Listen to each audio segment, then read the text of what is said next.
Assalamualaikum warahmatullahi wabarakatuh.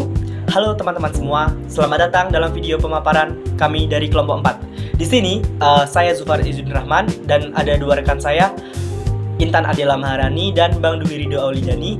Nah, di sini kami akan mengajak teman-teman semua untuk melihat lebih jauh ke utara Nusantara, tepatnya di Pulau Miangas, yang dimana Pulau Miangas ini merupakan sebuah titik terluar Indonesia yang berbatasan langsung dengan negara Filipina. Melalui video ini, kami akan membedah realitas kehidupan di sana, mulai dari tantangan ekonomi yang cukup berat, kemudian keterbatasan infrastruktur dan akses transportasi yang krusial, hingga perjuangan di sektor pendidikan. Nah, jadi teman-teman, melalui studi kasus ini, kami ingin memperlihatkan bagaimana wajah kedaulatan kita di garda terdepan dan apa saja persoalan mendasar yang masih perlu dibenahi bersama. Mari kita simak pembahasannya lebih lanjut, teman-teman. Baik, langsung saja kita masuk ke permasalahan yang pertama, yaitu terkait permasalahan ekonomi di Pulau Miangas. Nah, jadi teman-teman, permasalahan ekonomi di Pulau Miangas ini merupakan hasil dari kombinasi faktor struktural, logistik, dan dinamika di wilayah perbatasan. Nah, di sini saya mengklasifikasikan permasalahan ekonomi ini menjadi 3 isu utama. Yang pertama ada keterbatasan sektor produksi dan kesejahteraan, kemudian yang kedua adalah masalah logistik dan tingginya biaya kehidupan, kemudian yang terakhir ada tantangan ketergantungan ekonomi lintas batas. Mari kita bedah terkait 3 isu utama permasalahan ekonomi di Pulau Miangas. Yang pertama tadi ada keterbatasan sektor produksi dan kesejahteraan. Nah, jadi teman-teman, perekonomian Miangas didominasi oleh sektor perikanan dan pertanian subsisten yang memiliki keterbatasan besar. Masyarakat di Pulau Miangas masih sangat bergantung pada hasil laut dengan sarana produksi yang sangat terbatas. Nah, sehingga hal tersebut membuat kegiatan penangkapan ikan rentan terhadap kondisi cuaca dan hasilnya bersifat musiman. Kemudian rendahnya produktivitas ini diperparah oleh keterbatasan modal dan teknologi, sehingga hal tersebut menyebabkan pendapatan masyarakat di Pulau Miangas itu cenderung rendah. Dan di sisi lain, masyarakat Pulau Miangas menghadapi permasalahan yaitu tingginya angka kemiskinan, yang dimana persentase rumah tangga miskin masih signifikan. Kesenjangan ini menunjukkan bahwa meskipun berada di garda terdepan negara, akan tetapi kesejahteraan ekonomi masyarakat masih jauh dari kata memadai. Selanjutnya, untuk isu kedua dari permasalahan ekonomi di Pulau Miangas adalah masalah logistik dan tingginya biaya hidup. Nah, jadi teman-teman, masalah utama yang paling dirasakan warga adalah mahalnya harga barang-barang kebutuhan pokok, yang dimana Miangas ini lokasinya sangat jauh dari pusat kota. Sementara transportasi laut yang rutin sangat jarang. Kemudian kapal kargo atau kapal perintis tidak datang setiap hari, sehingga hal tersebut membuat stok barang sering kosong. Ketika barang ada, harganya sudah melambung hingga 2 atau 3 kali lipat karena ongkos kirim yang sangat mahal. Harga bahan bakar minyak di Pulau Miangas pun seringkali tidak masuk akal bagi warga Pulau Miangas. Nah, sehingga kondisi ini membuat daya beli warga sangat lemah. Kemudian uang yang mereka hasilkan pun habis hanya untuk makan dan kebutuhan dasar yang harganya selangit. Kita memasuki isu ketiga dari permasalahan ekonomi di Pulau Miangas, yaitu terkait isu tantangan ketergantungan ekonomi lintas batas, yang dimana posisi Miangas yang berbatasan langsung dengan Filipina ini memicu ketergantungan ekonomi yang kuat pada pasar negara tetangga. Masyarakat, khususnya nelayan, cenderung memilih menjual hasil tangkapannya kepada pedagang dari Filipina karena mendapatkan harga jual yang lebih baik dan proses transaksi yang jauh lebih mudah dibandingkan jalur domestik. Nah, sehingga ketergantungan ini diperkuat oleh fakta bahwa barang-barang konsumsi sehari-hari di Filipina seperti gula, rokok, dan makanan kering dan makanan kaleng lainnya lebih mudah dan lebih murah untuk didapatkan. Kemudian lebih jauhnya lagi, ketergantungan ini dapat menimbulkan ancaman terhadap kedaulatan moneter Indonesia karena adanya kecenderungan masyarakat menggunakan peso Filipina dalam transaksi. Hal tersebut menunjukkan tentang lemahnya sirkulasi rupiah dan kuatnya integrasi Miangas dengan pasar Filipina daripada pasar nasionalnya sendiri. Kemudian langkah atau cara untuk mengatasi permasalahan ekonomi yang ada di Pulau Miangas tadi, menurut pendapat saya adalah fokus utamanya itu harus diarahkan pada upaya menghubungkan Miangas lebih erat dengan sistem pasar nasional serta membenahi jalur distribusi barang. Nah, di sini terdapat 3 langkah strategis yang saya ambil. Yang pertama yaitu memodernisasi sektor produksi dan mencari peluang yang baru. Nah, di sini nelayan tidak boleh dibiarkan bekerja dengan alat seadanya. pemerintah Indonesia perlu turun tangan untuk memberikan dukungan modal dan peralatan yang modern agar hasil tangkapan mereka meningkat. Selain itu, warga juga perlu diajak untuk tidak hanya bergantung pada sektor laut saja. Tetapi warga harus diajak untuk melirik sektor lain seperti pengolahan hasil alam atau pariwisata agar sumber penghasilan mereka lebih beragam. Kemudian langkah yang kedua adalah memastikan harga barang murah dan logistik lancar. Nah, di sini pelabuhan yang sudah ada harus benar-benar diaktifkan sebagai pusat keluar masuk barang yang efisien. Kuncinya ada pada jadwal kapal kargo dan program tol harus rutin. Kemudian terkait subsidi, pengawasan terhadap program BBM itu tadi harus diperketat supaya warga di pelosok Miangas tidak lagi terbebani harga bahan bakar yang mencekik. Kemudian langkah strategis yang ketiga adalah memperkuat rupiah dan jalur dagang resmi. Jadi teman-teman, agar ketergantungan pada Filipina berkurang, pemerintah harus membangun pusat perdagangan atau pasar perbatasan yang dikelola secara profesional dan kompetitif. Di sisi lain, Bank Indonesia juga perlu lebih giat mengedarkan dan memastikan ketersediaan uang rupiah di Pulau Miangas tersebut. Tujuannya jelas, agar masyarakat bangga dan terbiasa bertransaksi dengan mata uang sendiri, sekaligus perlahan-lahan meninggalkan penggunaan mata uang asing dalam kegiatan ekonomi masyarakat di Pulau Miangas. Perkenalkan, saya Intan Adela Maharani, NIM B1B1230018. Selanjutnya di sini saya akan menjelaskan permasalahan tentang infrastruktur dan transportasi di kawasan perbatasan Pulau Miangas. Sebagai daerah perbatasan yang terluar, yaitu perbatasan antara Indonesia dan Filipina, seharusnya pembangunan di Miangas menjadi prioritas strategis nasional. Namun, realita di lapangan menunjukkan bahwa pembangunan infrastruktur dan transportasi masih menghadapi berbagai kendala yang signifikan. Baik, jadi masalah yang pertama yang dihadapi terkait transportasi laut dan udara. Jalur laut masih menjadi akses utama masyarakat dan distribusi barang. Namun, sangat bergantung pada cuaca dan jadwal kapal yang tidak menentu. Kondisi ini menyebabkan biaya logistik tinggi dan pasokan kebutuhan pokok sering terganggu.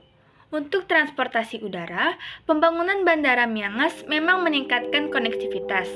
Tetapi, frekuensi penerbangan yang terbatas dan seringnya pembatalan akibat cuaca mengakibatkan mobilitas warga belum optimal. Hal ini menunjukkan bahwa pembangunan infrastruktur fisik perlu diimbangi dengan layanan transportasi yang berkelanjutan dan konsisten.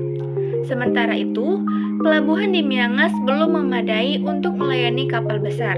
Kegiatan bongkar muat barang sering dilakukan dengan perahu kecil, sehingga menjadi kurang efisien dan rawan. Belum lagi keterpaduan antara roda transportasi laut dan udara yang masih lemah. Sehingga proses distribusi barang sering terhambat dan mahal. Di pemukiman warga perbatasan sendiri, kondisi jalan masih banyak berupa tanah, sehingga memperlambat mobilitas masyarakat, distribusi barang, dan akses terhadap pelayanan dasar seperti kesehatan dan pendidikan. Permasalahan tidak berhenti pada transportasi. Ketersediaan listrik yang belum stabil, telekomunikasi yang masih lemah, dan air bersih yang bergantung pada sumber alam menunjukkan bahwa pembangunan infrastruktur dasar pun masih jauh dari ideal. Kondisi ini jelas berdampak langsung pada kualitas hidup masyarakat, mempersulit ruang ekonomi lokal, serta membuat warga sulit mendapatkan layanan publik yang layak. Menjawab semua tantangan permasalahan yang ada, pemerintah melalui Kementerian Koordinator Bidang Politik, Hukum, dan Keamanan menegaskan bahwa integrasi tata ruang menjadi kunci sukses pembangunan kawasan perbatasan. Integrasi ini menyakup penyelarasan perencanaan tata ruang nasional dan daerah sehingga seluruh pembangunan baik fisik maupun pelayanan dasar bisa berjalan serentak dan terkoordinasi. Berita terbaru menyebutkan bahwa pembangunan border crossing station dan fasilitas penunjang lainnya menunjukkan bahwa infrastruktur fisik apabila tidak disertai perencanaan ruang yang matang justru belum memberikan manfaat optimal. Sinkronisasi tata ruang sangat dibutuhkan agar fasilitas seperti air bersih, jaringan listrik, dan internet dapat berfungsi selaras dengan bangunan fisik yang dibangun. Oleh karena itu, strategi strategi pembangunan ke depan tidak bisa hanya berbicara soal infrastruktur semata, tetapi dengan perencanaan harus sesuai lintas sektor, tata ruang harus terintegrasi dari pusat sampai daerah, koordinasi antar instansi harus kuat, dan kebutuhan masyarakat lokal perlu menjadi titik fokus utama. Dengan begitu, pembangunan perbatasan seperti di Pulau Miangas bukan hanya sekedar pembangunan fisik, tetapi juga pembangunan konektivitas sosial, ekonomi, dan politik yang memberikan manfaat nyata bagi masyarakat setempat.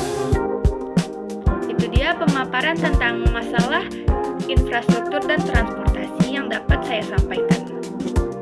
Baik, langsung saja saya masuk ke materi selanjutnya, yakni sektor pendidikan di Pulau Miangas. Pendidikan di Pulau Miangas menjadi pilar yang sangat strategis dan menjadi peran yang sangat penting di wilayah perbatasan negara. Di wilayah seperti Pulau Miangas, pendidikan tidak hanya berfungsi sebagai sarana mencerdaskan kehidupan bangsa, tetapi juga sebagai instrumen penting dalam memperkuat identitas nasional, menjaga loyalitas kebangsaan, serta memperkokoh kedaulatan negara di wilayah terluar Indonesia. Kami mengambil dari perspektif teori kami, yakni modern governance dan boundary making. Kualitas pendidikan menjadi indikator utama dalam kehadiran negara di garis terdepan Pulau Miangas. Pulau Miangas adalah sebagai pulau kecil yang terluar di Indonesia yang berbatasan langsung dengan Filipina, menghadapi tantangan yang struktural dalam penyelenggaraan pendidikan. Letak geografis yang terisolasi, keterbatasan infrastruktur, minimnya tenaga pendidik, serta rendahnya akses teknologi serta informasi yang menjadikan sektor pendidikan berada dalam kondisi yang relatif tertinggal dibandingkan wilayah yang lain. Kondisi ini menunjukkan bahwa persoalan pendidikan di Miangas bukan semata-mata hanya masalah yang teknis, akan tetapi melainkan juga persoalan dalam tata kelola wilayah perbatasan yang belum sepenuhnya berorientasi pada pembangunan manusia atau sumber daya manusia. Di sini kami mengambil kondisi umum pendidikan di Pulau Miangas. Berdasarkan data dan di Pulau Miangas saat ini hanya mencakup pendidikan yakni sekolah dasar ada 1,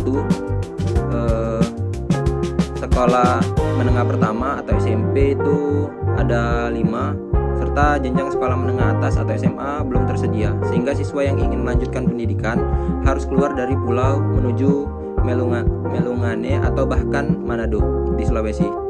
Ketiadaan fasilitas pendidikan menengah yang ke atas menjadi persoalan serius karena berdampak langsung pada rendahnya angka partisipasi pendidikan lanjutan. Banyak keluarga di Miangas yang tidak mampu membiayai transportasi laut, akomodasi, dan kebutuhan hidup anak-anak mereka di luar pulau.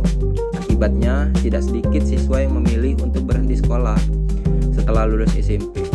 Kondisi ini menyebabkan angka putus sekolah di Miangas relatif tinggi, khususnya pada transisi atau perpindahan dari pendidikan menengah pertama menuju ke SMA atau menengah ke atas.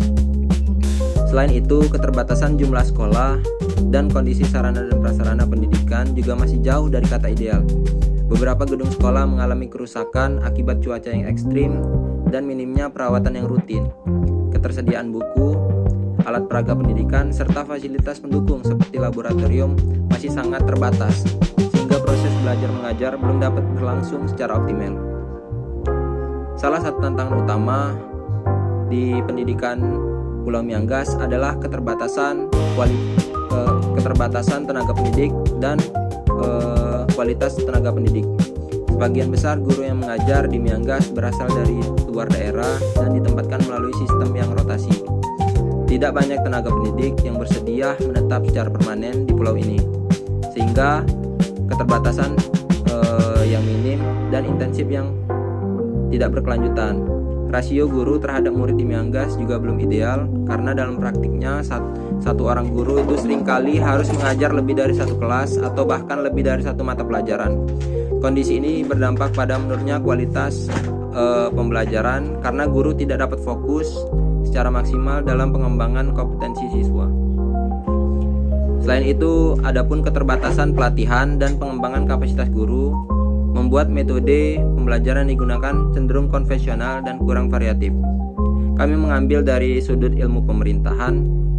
Kondisi ini mencerminkan lemahnya kebijakan yang afirmatif dalam menjamin pemerataan kualitas sumber daya manusia di wilayah perbatasan. Dan tanpa adanya dukungan dari pemerintah mengenai kebijakan insentif yang kuat, sulit bagi daerah seperti Miangas untuk mempertahankan tenaga pendidik yang berkualitas secara berkelanjutan. Mungkin segini dulu penjelasan dari saya. Bila banyak sekali kesalahan dalam bertutur kata ataupun dalam penjelasan, saya mohon maaf yang sebesar-besarnya. Nah, jadi teman-teman, itu tadi merupakan gambaran singkat dari kami soal tantangan-tantangan yang dihadapi oleh masyarakat di Pulau Miangas. Di sini kami menarik kesimpulan bahwa membangun Indonesia itu memang harus dari pinggiran atau daerah perbatasan terlebih dahulu supaya keadilan bisa dirasakan oleh semua orang. Sekian dari kami, saya Zufar Izzuddin Rahman dan bersama rekan saya Intan Adela Maharani dan juga Bang Dwi Rido pamit undur diri. Terima kasih atas perhatiannya. Wassalamualaikum warahmatullahi wabarakatuh.